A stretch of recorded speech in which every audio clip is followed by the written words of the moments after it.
Sveiki, esu Neringa. Sveiki, aš esu Mantas. Ir šiandieną papasakosime apie vaivadukų namų statybos darbus, kuriuos būtent atlikome patys. Nes ankstesniuose įrašuose aptarinėjom daugiau, ką jau teko samdytis, kad išsikelti būtent dėžutę, o dabar aptarsime, ką teko pasidaryti patiems. Žinoma, didžiąją tų darbų dalį visus darė Mantas, nes aš arba laukiausi, arba motinystės dabar atostogas esu. Tai todėl paprašiau jo, kad jisai papasakotų būtent, ką jau esame pasidarę ir būtent kokius darbus darėmės mes patys. Nepamirškite prenumeruoti mūsų puslapio ir paspausti laiką. Gal matote, kad informacija, kurią dalinamės, yra jums įdomi ir naudinga. Tai einame tada peržvelgti, kokius darbus tenka darytis patiems. Tai gal pradėsim. Kanalizacijos ir vandentiekio įvadą pasidarėm katiliniai iš anksto, dar net prieš tinkavimą, viską tik tą sieną susiklijavom gipsą iš anksto. Tai kaip ir viską paruošėm, tik skaitliukas buvo neįdėtas ir kai jau visą lauko dalį susitvarkėm, tai ir skaitliukas sumontavo jau čia iš Kauno vandenų. Kad pasiruošt galėtume įvadus, tai dar ir laukia patys išsikasėm griovį, kurio prasivedėm tiek vandentiekį, tiek kanalizaciją iki šulinių esančių gatvėje. Kasėm vasarą per sausrą molį.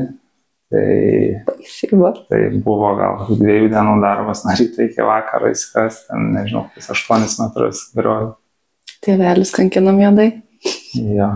Sekantis darbai, kas buvo, tai viduje įsivedžiom nulinę kanalizaciją į kiekvieną tašką, vonios kambarius, virtuvę, garažą trapui ir visur kitur katiliniai.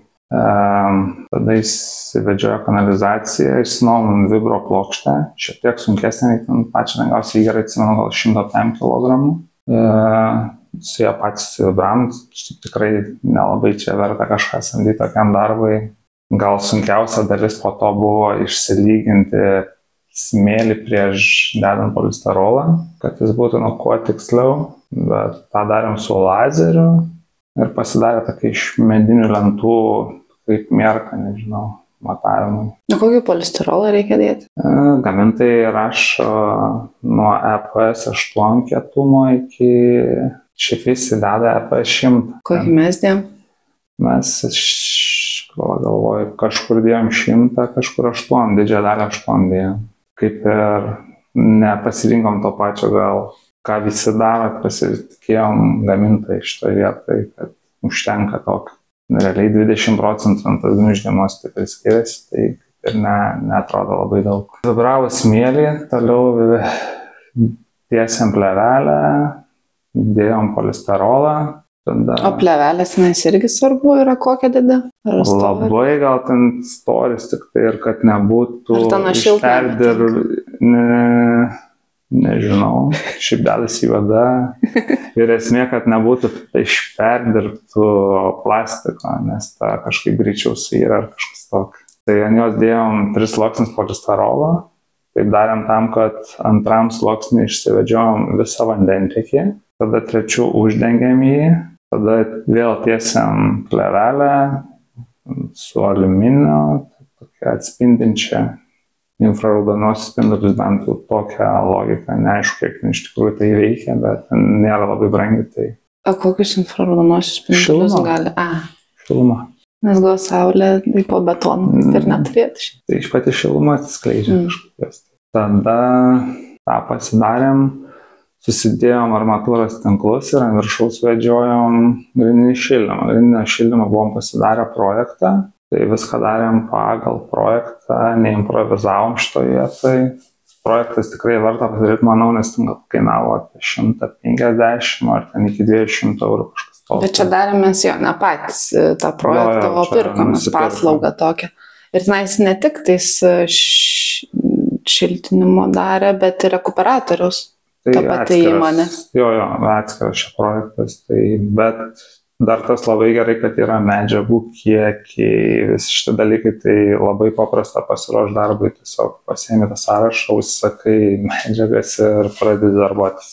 Ir man atrodo, tai įmonė dar siūlo paslaugą, kad jeigu tu medžiagas pirktumės iš jų, tai tas projektas kaip ir nieko nekainuotų tada. Jo, tada kaip nuolaidą padaro projektą, tai bet, čia vėl reikia skaičiuotis, kas labiau apsimoka, galbūt čia, manau, daug įmonių tą daro. Tai mes pirkom atskirai medžiagas tada, tai mums apsimokėjo labiau? Jo. Atskirai. Tai ta nuolaida tai ir yra, ten 100 keliasdešimt eurų, tai ten nėra kažkokia baisiai didelė. Samdėm, kad išbetonuotų grindis. Dar su šildymu, tu man pasakojai, kad visai įdomiai pasidarė, nes dauguma daro statytojų, kur į vieną vamzdį ateina viskas, o mes pasidarė, kad atskirai galima užsukti kiekvieną kambarį. Čia vandentiekį, tai irgi statėm kaip ir grindiniam šildymui statėm kolektorių, kur beveik kiekvieną beveik kontūrą valdam, galima užsukti katilinį atskirai ir šiek tiek tokio patogumo, tik minusas, kad daugiau vamzdžių išeina, tai vis, bet tuo pačiu ir gali valdyti, ten kažkiek prisisukti, jeigu slėgis per didelis ar kažkas tokio. Sekantis turbūt darbai buvo stogo apšiltinimas. Skaičiavom, buvo iškart sudėtas 25 cm gegnės aukščio, o vatos dėjom 45, plus dar sukom apačioj ir plokštės 30 mm. Tai, kad sudėti tiek vatos, reikėjo dar papildomai išsistorinti stogą. Tai pirkom dar gegnės, kurias sukom skersai esamų gegnių, kad susirištų to pačiu ir stogas ir nebūtų visas medis vienoj linijai, šiek tiek ir dėl šilumos nuostolių geresnė situacija gautųsi. Dėl šiltinimo stogo, tai man atrodo su vata standartiškai tada lik mažiau būna statyti istoriją, plonesnės. Mes darėm pagal projektą, man atrodo, jo, pas mus buvo skaičiuota gal net pusę metro, tai mes iš to pusės metro darėm 4 PM plus per plokštę 30, kur yra beveik dvigubai geresnis efektyvumas negu vatos ir tuo pačiu nereikėjo dėti garo plėvelės iš vidinės pusės. O kaip būna statytojai deda? Dažniausiai iš vis jau įsideda plėvelę, prisitvirtina prie gegnių, pripučia užpučiamos vatos ir sandarina perimetrą su juostom, mastikom kažkom tokį. Tai va, kas su tom plokštėm irgi visai fainas darbas, greitas susidėti jas. Jas dėjom kiekvieną siūlę to pačiu su sandarinimo putom, klijavom ir ant viršaus dar užklijavom irgi juostą sandarinimo. Naudojom sigą, geltoną. Dar kas nepadaryta iki šiol likę, tai perimetraus sandarinti irgi, tai greičiausiai tiek mastiką, tiek juostą tepsim, kad visiškai 100% pasidaryti ir pamiršti. Toliau sekantis darbas buvo elektros kabelių įsivedžiojimas iki taškų. Tai irgi čia praktiškai viską viens pasidariau. Labai laiko gal ir vienam sudėtinga ilgas gofras prasikišti. Tai kai kurias teko net lauke, tuo metu dar stelažai stovėjo aplink namą, tai vienam gali atsklypo prie stelažo prisiriši ir prasitraukinėjai kokį 20 virš metrų kabelį. Gaila, tuo metu dar nefilmavo. Čia juokingai atrodytų. Jo, įdomiau. Bet pasidarė viskas ir visus kabelius vedėmės per lubas. Daug kas daro grindyse, bet man ta mintis nelabai patiko, kad lubos irgi gal sunku prieiti, bet ne taip sunku po betonų, grindiniai šildymai, ten viskas išvedžiota. Tai kad kiti irgi sako galbūt, kad ten per gofrą prasitrauksi, bet jeigu ten didesnį atstumą, tai aš nelabai tikiu, kad įmanoma būtų prasitraukti jau, kai viskas išbetonuota, užtinkuota ir tai atrodo tas lubų variantas šiek tiek labiau įmanoma kažkokį ten gedimą, kažką tvarkyti, atsitikus, nežinau, pakeisti kabelį truputį lengviau atrodo. Aišku, abu atvejai tikrai geriau nereikėtų. Tada samdėm tinkuotojus, išsitinkavo viskas. Pasimatė, kur nelygumai yra sienų. Jo, po šiek tiek broko su keliais. namas turbūt apie porą centimetrų, kai kelios sienos buvo kreivos, bet kur atitinkamai storiau tinko ir išlygina. Ir su dabar labai gražu ir fainai. Palei langų juostas labiausiai matosi. Tai ištinkausim pradžioje tiesiog džiovinom apie mėnesį laiko, buvom pasistatę elektrinį šildytuvą ir pramoninį drėgmės surinkėją, vis nešiodavau iš vieno galo į kitą namą, šiaip visai gerai sutvarkė, iš pradžių gal šiek tiek buvo tos daugiau drėgmės matėsi ant durų, langų, bet šiaip nebuvo labai blogai, tos drėgmės dar ir iki dabar kažkiek yra, dar vis įjungiu drėgmės surinkėją, nors jau padoriai, tai prasme tikrai nėra beprotiškai, kaip buvo iš pat pradžių. Elektros nemažai surėjo? Jo, elektros nemažai, turėjau jau pasistatę saulės elektrinę, tai ten nuo rudenio, kiek jinai spėjo pagaminti, tai praktiškai iki kol pasistatėm pečių, tai ir sunaudojom viską. Ir kiek laiko buvo šitą pastatyti, kad negalima buvo jokių kitų darbų darytis? Tai apie mėnesį jau, kaip ir minėjau, apie mėnesį laiko tai biškai buvom pristoję, vien dėl tos drėgmės, kad neskubėjom ir po to sekantis darbai, ką pradėjom daryti, tai buvo tikslas kuo greičiau pasistatyti pečių, bet norėjom statyti taip, kad nesimatytų praktiškai jokių vamzdžių. Dauguma vamzdžių pravesti pas mumis sienose ir paslėpti yra.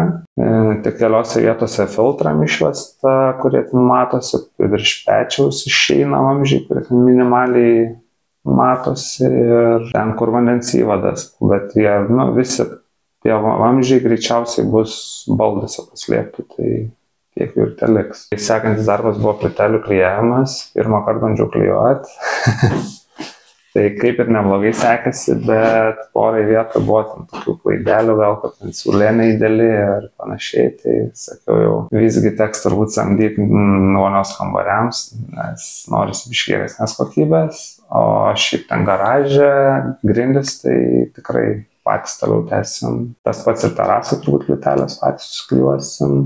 Nors atrodo tikrai ir domėjasi ir žiūrėjai, kaip teisingai daryti daug ir susipirkam priemonės. Manau, priklauso ir nuo pačių gal ir plytelių kai kur ten nežinojimo, kaip gal prieiti teisingai, aplink duris, buvo sunkiau, aplink langą, bet šiaip sakyčiau, padoriai pasidarė, tik tai...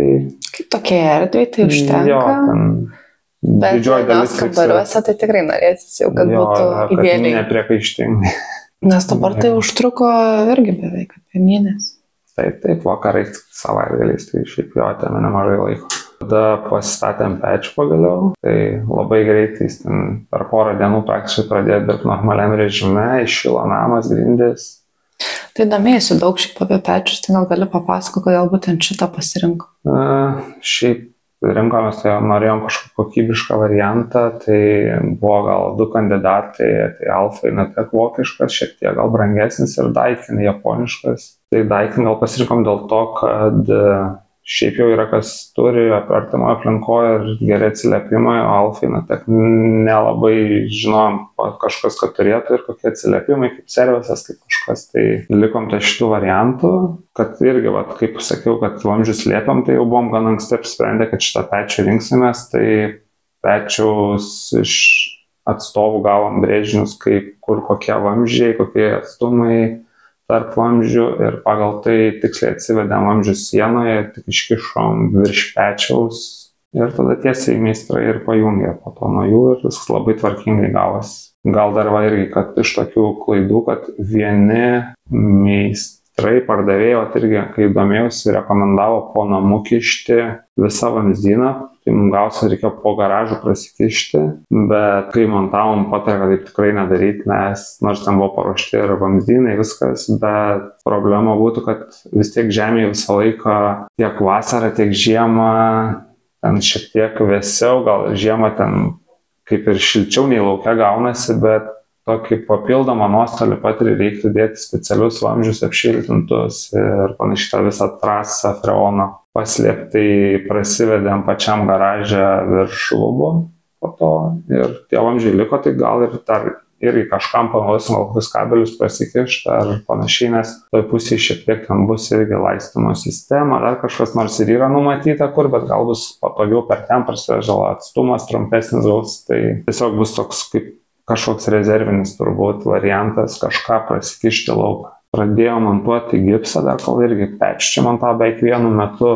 Ir beveik viską pasidarėm, ką galėjom, bet negalėjom pasibaigti 2 patalpų, dėl to, kad durų reikėjo, nes vienos durys vadinamos nematomos, kur reikia įsimontuoti į gipso karkasą taktą. Paprasčiau, tai gal kad suprasti, susilėja su siena, tiesiog, kad jos nėra tokios vizualiai matomos tos durys. Jo, ir kitos durys tai stumdomos, pereinant iš drabužinės į vonią, tai ten tiesiog vietos durim varstom nelabai buvo ir norėjom plačių durų, tai tokį sprendimą pasirinkom į gipsą sumontuoti stumdomas duris, tai užsisakėm kasetę, kurią gan greitai pavyko gauti, tai galėsime tą galą namo kaip ir pasibaigti. Bet dėl tų nematomų durų tai taip ir gausi, kadangi gipsą atrodos greitai gali gauti, užtruko savaitę. Po savaitės pusantros kažkur gavome. Gavosi gal, kad parasisens iškart po švenčių užsakinėjom, tai biškai gal lėčiau viskas dar vyko visiškai ten 1 savaitę po švenčių. Jo. Tai jo dar, kaip sako, 1 savaitę po švenčių, tai užsisakėm, bet vis tiek gipsą gavome, tada jau žiūrėjomės, kur duris, tai duris buvo pas vienus tiekėjus ten apie 2-3 mėnesius, tai aišku pasidarėm. Šiaip visur labai panašus, tai terminai buvo gan ilgi, kai kur iš vis labai ilgi. Bet vienus radom ganėtinai ir kaina ta pati, bet terminas jau ženkliai. Šiaip būtų gal ir buvo galima tas duris gauti, ne kasetę, tai visur panašus terminas, nesvarbu kokio dydžio, bet duris tai labiausiai norėjome tas, kad jos 2-4 metrų aukščio. Ir nieks vietai neturi jo ir reikia užsakinėti ir kažkaip gal ir keista, kad visiškai nieks neturi sandėliojimo. Tu 2-1 metrų aukščio, tai būtų galima turbūt per kokią savaitę gauti ir ganėtinai atrodo ne problema. Tai tada ir sustojo tom erdvėm. Ja, bet šiaip kaip ir su to kasetė toliau judėsim visai čia, beveik viską ir pasidarysim, liks viena siena, miegame ir viskas.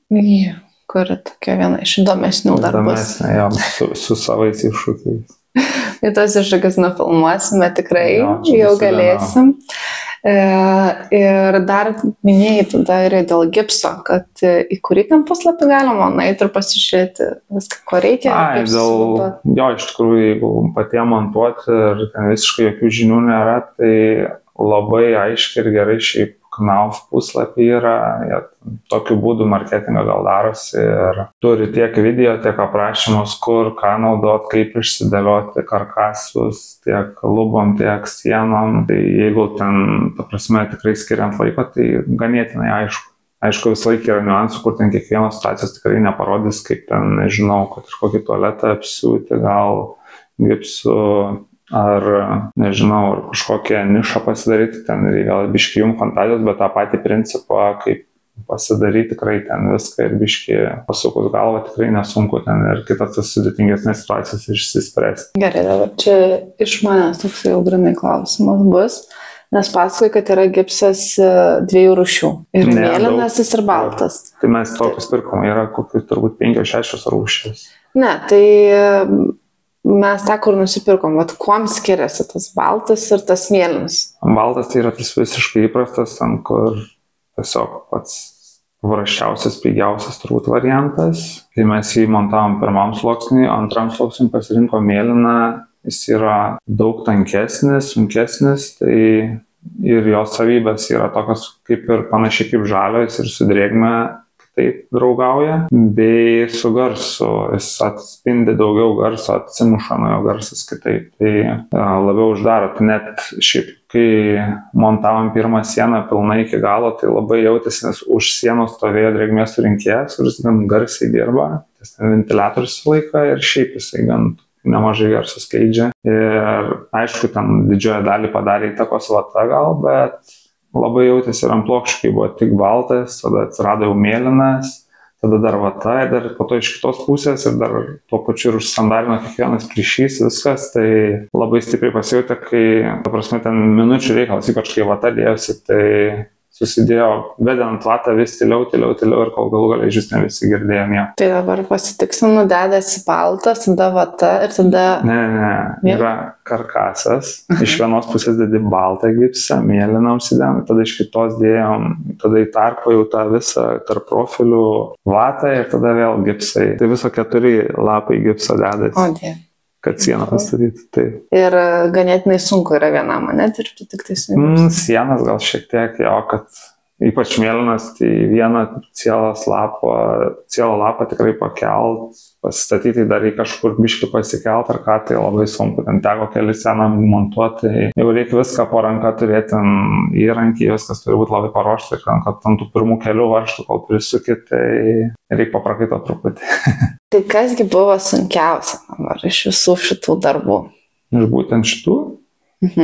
Gal tas visas paruošimas, tiek kanalizacija nulinė, tiek vandentiekis, tai labai toks darbas, kur tu dirbi ir nelabai matai to darbo rezultatų ir toks kažkaip gal mažai motyvacijos, tu dirbi ir ten neatrodo nieks nevyksta, ten aišku galų galiais jo to grindis, tai fainai, bet viskas lieka po tom grindim, tai tu kaip ir nebematai to savo įdėto ten krūvos darbo. Šitas toks tiesiog ne tai, kad tas darbas gal sunkus ar kažką, bet gal mažiau motyvuoja, nes kaip, pavyzdžiui, gipsą kokį montuoja, tai ten per dieną pasikeičia viskas, tai tas labai kažkaip smagu dirbti, kai tu matai akise, kad keičiasi. Labai greitai irgi nufilmavo kelis timelapsus, tai kažkada irgi reiks įdėti. Sekėt Instagram'e. Tai ten gal irgi vienos sienos yra, tai pilnai nuo A iki Z, tai ten visai smagiai taip keičiasi viskas. Plytelės galbūt nelabai patiko, nes irgi gan lėtai, gal tas, kad irgi daug to mokymosi iš pat pradžių, tai ten kas tikrai tikiu, kad dirba, tai jiem ten juokų darbas ir nieko ten ypatingo nebūtų, bet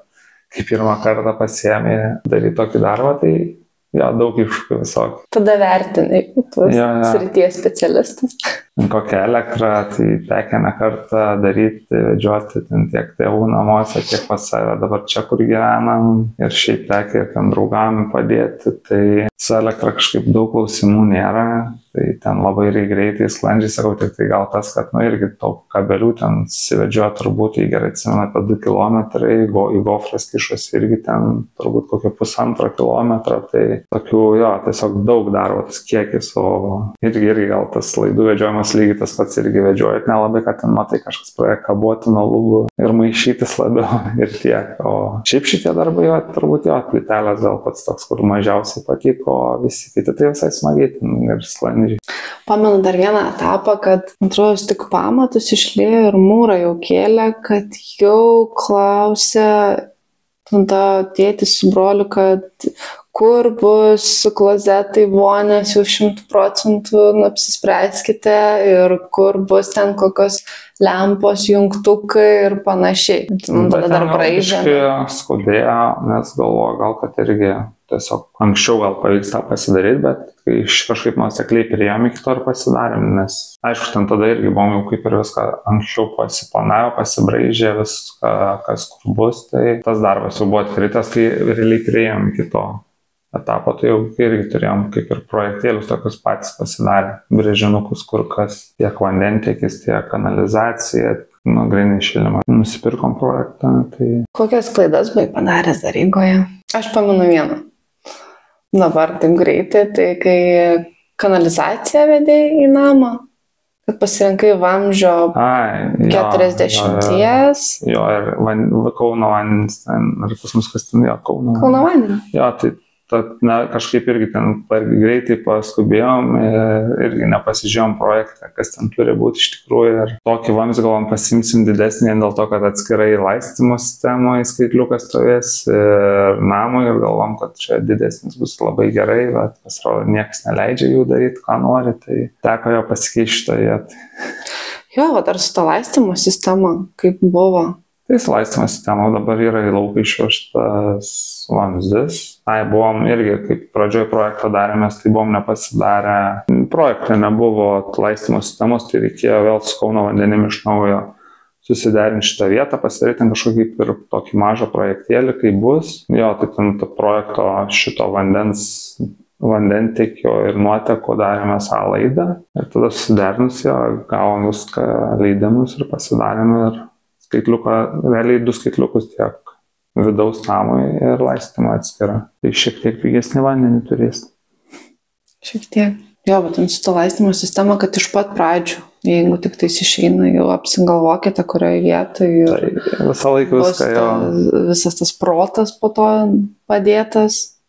Jo, tai šitus tai irgi iš karto vamzdžius prasivedžioti. Dar irgi iš tų ten su vandeniu, tai irgi iš pradžių norėjom vesti laistymo sistemai vamzdį po namu, bet irgi sužinom, kad negalima, tai turėjom ten lauke perimetrų. Ten mintis po namų buvo ne dėl to, kad ten kažką pasijungti nelegaliai ir panašiai, bet kad tas vamzdis neužšaltų su tokia mintim, bet iš esmės bet kokia atveju tą lauko laistymo sistemą kiekvienais metais prieš žiemą, baigiant sezonui prieš žiemą reikės su kompresoriumi išsipūsti, irgi už skaitliuko padarytas kaip pajungimas tam kompresoriui ir taip ištuštinsim vandenį iš sistemos ir kiekvieną žiemą užsisuksim be vandens, paliksim, kad neužšaltų ir nesutrūktų vamzdžiai. Smat. Bet čia irgi tiesiog dalykų, čia tas klaidas išėjo iš nežinojimo, gal tokie nauji dalykai. Tai... Su vandentikio įvadu, atsimenu, irgi buvo ten kažkas netai padaryta. Su vandentikio įvadu tai irgi buvo iš to, kad kaip ir padarėm viską, atrodo, pagal projektą, jau po to, kai irgi buvom čia tų problemų, kad irgi tas vamzdžius netokius, dar kažką, tai jau po to patys skaitliuko tą mazgą susirinkom pagal projektą tip-top. Ir prieš skaitliuką sudėjom filtriukus, stambiom ten šiukšliam pagauti, nežinau, seniau visą laiką dėdavosi, bet irgi iškart nufotografausim, prašė nuotraukos, kaip paruoštas skaitliuko montavimui. Tai iškart pasakė, kad išimtos filtriukus, nes kažkaip jau nebeleidžia šitų dalykų daryti, tai tiesiog išėmėm, toks mažas pakeitimas buvo, bet toks smulkmenėlė, bet jo. Šitą vietą galbūt buvo iš to, kad informacija biškį trūko, nes visur, kur žiūri, ten tiek Kauno vandenų puslapį, kaip turi būti, tiek projektai, visur buvo nurodyta, kad jie turi būti. Kauno vandenų. Tiesiog neatsinaujinę gal šitos vietos. Seniau tikrai visą laiką visi dėdavo, nors čia kotedžiai irgi tą kažkada atkreipiu dėmesį, kad jo nėra ir galvoju, kad čia blogai ar kažkas, bet pasirodo ne, čia taip dabar yra tokia tvarka. Dar man kas labai patiko, tai kad tu, kai dėliojasi katilinėje visas detalės, tai ko buvo perteklius arba kas buvo netinkama, tu galėjai gražinti jas arba pasikeisti. Jo, šiaip labai daug santechnikos pirkom internetu, tai kaip ir visom prekiam galima gražinti 14 dienų, tai iš karto nusipirkus gavus susirinkom ir kai kur buvo jo kažkokių vietų gal ten pergalvota, sugalvota per sudėtingai ir kažkaip pavyko supaprastinti, mažiau elementų reikėjo, detalių, tai šiek tiek jo buvo kas atliko ir gražinom. Tai kokie darbai dabar dar mums liko? Metų pačioj įsirašiau tokį sąrašėlę, tai kai kas jau pradėjo įsibraukinėti, čia plytelės katiliniai, praktiškai baigtas, liko dar keli vakarai, už standartinį grindų ir stogo perimetrą, kas jau grindų, tai apie pusę padaryta, ten kur sienas darėmės, tas patalpose pasidarėm, tada gipsas, tai irgi jau dabar esam tikrai taip įpusėję, sakyčiau, su gipsu. Dar irgi vieną tualetą užsisakyti, čia irgi iš tokių, kad pilnai pasibaigtų. Ne bet kokį tualetą, o mandrą.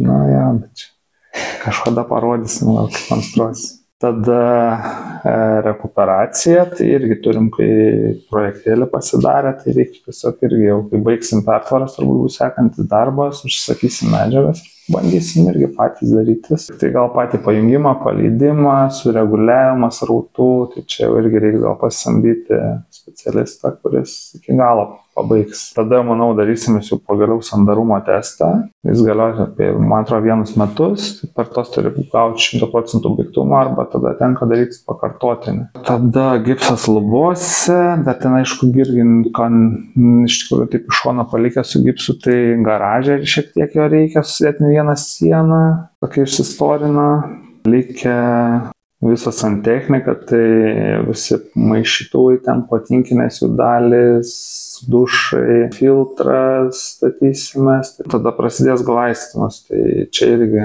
dėjo teks pačiam viską įveikti, jau tekę šitą daryti, tai kaip ir įgūdžiai neblogai yra. Toks labai ilgas, turbūt mažiausias, turbūt 3 mėnesius užsitęs, vakarais ir savaitgaliais, bet čia svarbu kokią vasarą kažkada pabaigti, tai būtų pasaka. Tada jau bus galima užsisakinėti visokias virtuvės ten ir baldus, taip toliau, net jau be glaistam turbūt. Manau, kad taip, nes vis tiek reikės ir baldų laukti kokius 3 mėnesius minimum dažniausiai, ypač kokių virtuvinių. Tai, o tikslas yra kol kas toks optimistiškiausias. Kažkada šiais metais. Rudenį mano, man tai toksai realistiškas. Metų gale. Metų gale. Kitų metų pradžioje. Ne. Tai tada dar kas iš likusių darbų, tai čia jau minėjau baldai, tai ten virtuvės baldai, spintos ir taip toliau, jų nemažai visai, tada grindys, plytelės vonios kambariuose, kiemas, trinkelės, tada terasa pasibaigti, kuri yra ir šiek tiek pradėta. Na ir gerbuvės, ir tada jau, ką žinau, priekinė tvora, ten aš kažkokių visiškai paskutinių darbų greičiausiai bus, galėsim keltis. Gyventi. Eigo, tada ir pamatysime. Jo, išlys dar tikrai naujų iššūkėlių visokių, ko nepagalvojom dar. Tikėmės, kad įrašas buvo informatyvus, kažką išmoksit, kažką pasimsit, ką galėsite pritaikyti ir savo. Prenumeruokite mūsų puslapį, jeigu buvo įdomu, paspauskite laiką ir tada linkime gražaus jau vakaro. Viso.